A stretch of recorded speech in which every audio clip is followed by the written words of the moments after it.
आणि आता बातम्या आहेत पावसासंदर्भातल्या।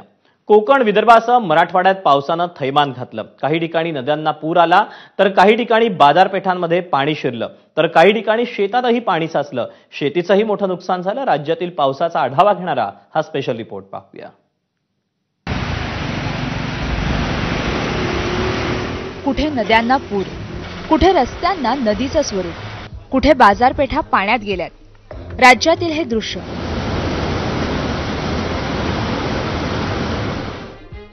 कोकणात मुसळधार पावसामुळे नदी नाल्यांना पूर आलाय। रत्नागिरीच्या नारंगी नदीला पूर आलाय, तर जगबुडी नदीचं पाणी थेट खेड शहरात शिरण्यास सुरुवात झाली आहे। तर गड नदीला आलेल्या पुराचं पाणी संगमेश्वर मधील मागजन बाजारपेठेत शिरलंय। गड नदीकाठच्या कासे, कळंबुशी, वडेरू, नायशी या भागातील शेती पाण्याखाली गेली आहे। जवळपास 7 ते 8 गावांचा संपर्कही तुटलाय। तर चिपळूणच्या वाशिष्ठी नदीने इशारा पातळी गाठली आहे, त्यामुळे प्रशासनही अलर्टवर आलंय। 5 बोटी आणि 10 पथकांच्या मदतीने नगर परिषदेने शहरातील विविध भागात आपले कर्मचारी तैनात केलेत।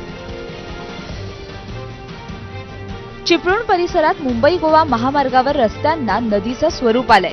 या वाहतुकीचा फटका मुंबईहून गोव्याच्या दिशेने जाणाऱ्या वाहनांना बसतोय।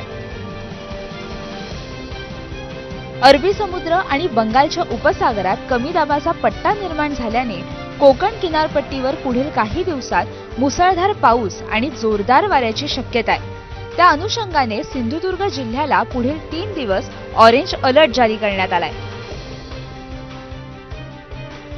नांदेडमध्ये गेल्या 2 दिवसांपासून सुरू असलेल्या पावसामुळे नदी नाल्यांना पूर आलाय।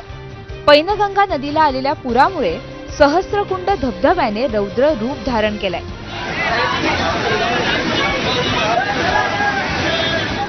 नांदेडच्या आसना नदीच्या पाणी पातळीत वाढ झाल्याने नदीवरील पूल वाहतुकीसाठी बंद करण्यात आलाय। यवतमाळच्या आर्णी तालुक्यात जोरदार पाऊस सुरू आहे, त्यामुळे गाव शिवारातील नाले दुथडी भरून वाहत आहेत। पुराच्या पाण्यातून अंत्ययात्रा काढण्याची वेळ ब्राह्मणवाडातील ग्रामस्थांवर आली आहे। चंद्रपूरच्या वर्धा नदीलाही पूर आलाय, त्यामुळे घुग्गुस गडचंदूर मार्गावरील भोयेगाव पूल हा पाण्याखाली गेलाय।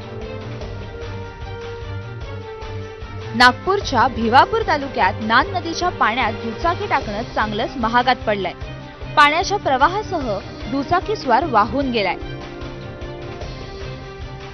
जळगाव जिल्ह्यातल्या जामनेर तालुक्यात झालेल्या मुसळधार पावसामुळे वाघूर नदीला पूर आलाय। धाराशिवमध्ये झालेल्या मुसळधार पावसाने जिल्ह्यातील महत्त्वाचा प्रकल्प असलेला तेरणा प्रकल्प ओव्हरफ्लो झालाय। या पूरस्थितीमुळे आता शेतकऱ्यांच्याही डोळ्यात पाणी दाटलंय। शेतशिवारात पुराचं पाणी शिरल्याने शेतीचं मोठं नुकसान झालंय। धुळ्यात फळबागांसह भाजीपाल्याचं मोठं नुकसान झालंय। पावसामुळे कुठे धरणं भरली तर कुठे नासाडी झाली, अशीच काहीशी स्थिती सध्या राज्यात पाहायला मिळते।